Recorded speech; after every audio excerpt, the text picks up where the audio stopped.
Chelsea Handler exhorte Blake Lively et Justin Baldoni, oui, les deux, à arrêter. Mais à arrêter quoi? Tout simplement, Chelsea Handler affirme que Blake Lively et Justin Baldoni sont tous les deux responsables des gros titres sans fin entourant leur bras de fer juridique. Elle explique à propos des costards de It Ends With Us qui échangent continuellement des pics avec la presse, je cite, « La raison pour laquelle il y a une telle frénésie, c'est qu'ils continuent à sortir de plus en plus de trucs. » Des trucs. Bon, j'aime pas trop le terme, mais bon, c'est pas grave, on passe. Elle ajoute qu'elle trouve tout cela intéressant et qu'elle veut juste leur dire à tous les deux, arrêtez, vous ne vous aidez pas. C'est pas vous ne nous aidez pas, nous, gens de l'industrie du divertissement, c'est vous ne vous aidez pas, vous deux, ni l'un ni l'autre. Chelsea Handler est âgée de 49 ans, soit 1 an de plus que Ryan Reynolds, mais avec la maturité qui va avec son âge, contrairement à l'autre furoncle. Elle a donc critiqué Justin Baldoni pour avoir partagé des SMS privés, des conversations privées entre lui et Blake Lively, et a comparé les manœuvres juridiques à des querelles d'enfants. On est d'accord, c'est ce qu'on dit tous depuis le début. Je cite, c'est comme si vous deviez interrompre une bagarre dans une cour d'école.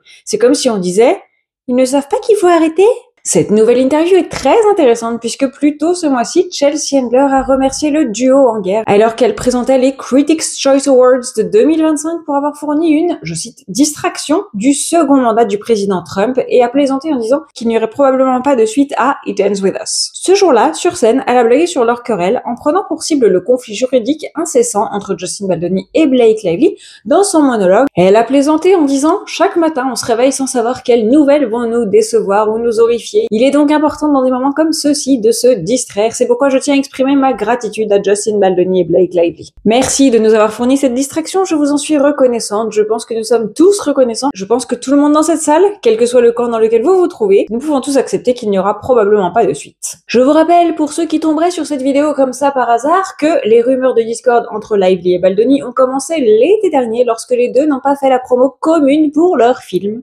Non, je vous rappelle également qu'en décembre 2024, l'ancienne actrice de Gossip Girl a déposé une plainte pour harcèlement contre Justin Baldoni et l'a accusé d'avoir tenté de détruire sa réputation. Un peu plus d'une semaine plus tard, elle a officiellement déposé une plainte devant le tribunal fédéral de New York contre son ancien partenaire pour perte de salaire et détresse émotionnelle.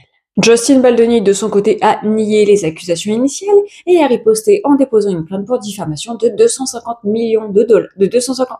De 250 millions de dollars contre le New York Times qui avait initialement publié l'article sur la plainte de Blake Lively. Avant même le procès d'ailleurs, si on regarde les datas. Bon bref. Il a intenté une autre plainte pour diffamation et extorsion de fonds pour un montant de 400 millions de dollars contre Blake Lively, son mari Ryan Reynolds et son attaché de presse Leslie Sloan. L'acteur a ensuite publié des messages privés entre lui, dont le plus célèbre de tous, où Blake Lively aurait écrit « Si tu me connaissais depuis plus longtemps, tu aurais une idée de la séduction et de la gourmandise que peut apporter le fait de casser les...